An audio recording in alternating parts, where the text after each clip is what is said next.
So in continuation of the previous video lecture, so this enables us to increase the reusability of the code. That is, we are reusing the code written in the parent class in our child class as many times as we want. Also, the second property, like it saves time and effort. So because of the reusability, it definitely saves programmers time and effort required to generate a program. Also, it is more reliable because if we are reusing the code, it means that we have already defined and tested the code of the base class, and then we are redefining or kind of inheriting those same variables and functions in our child classes. So we are not actually duplicating, we are avoiding the redundancy, and hence this will improve the overall program structure. Now there are basically 5 types of inheritance: single inheritance, multiple inheritance, multi-level inheritance, hierarchical inheritance, and hybrid inheritance. Let us look an example. So in single inheritance, we have got only one parent class and one child class. So the syntax of the same will be like this. First of all, let us say class A is our base class. So we will define the class A normally. So class A, bracket open, whatever variables and functions we want to write inside the brackets. In the last, close the bracket and semicolon. This ends our base class. Now we want to inherit this base class into our child class. So let us consider class B is our child class. So syntax for that will be class B, colon, and then access specifier. That is, it can be publicly inherited, it can be privately inherited, or it can be protectedly inherited.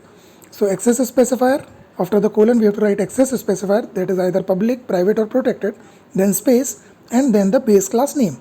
So here our base class is class A.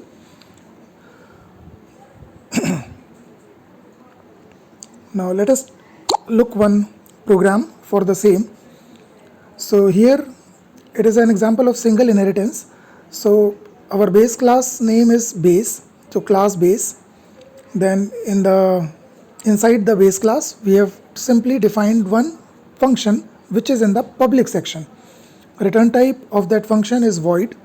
Function name is showBase, and inside it we have simply written one cout statement to output the sentence base class on the screen. That's it.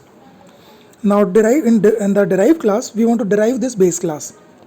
So the syntax is as above. First of all we write class, then the derived class name. The derived class name is derive, DERIVE. After that colon, then the access specifier. So we want to inherit the base class publicly. So we are inheriting, we have specified the access specifier as public, then space, and then the parent class name. So we are deriving or inheriting the base class. So the name of the class is mentioned here, base. Now inside the derived class we have written again one function, show derive, and in that we have simply written cout derive class, so that will be outputted on the screen. That's it.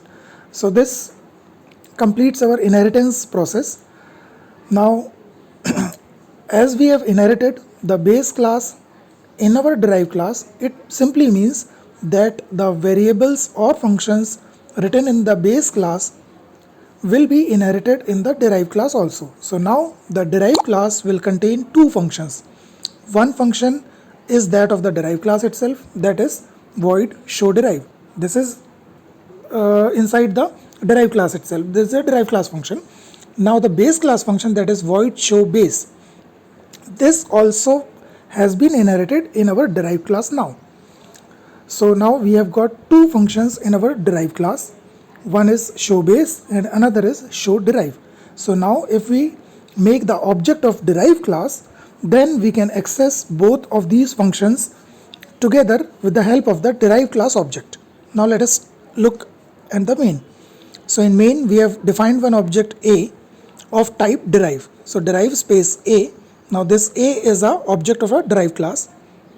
Now as I have already told you that both the functions are present in the derived class itself after inheritance. So we can access both these functions using the object of the derived class itself. So a.showBase, which is the base class function which has been inherited in the derived class, can be accessed by this variable A which is the object of derived class. So a.showBase will simply execute the showBase function, which will output base class on the screen. After that, we have accessed the showDerive function, a.showDerive, and it will output the simply derived class on the screen. Thank you.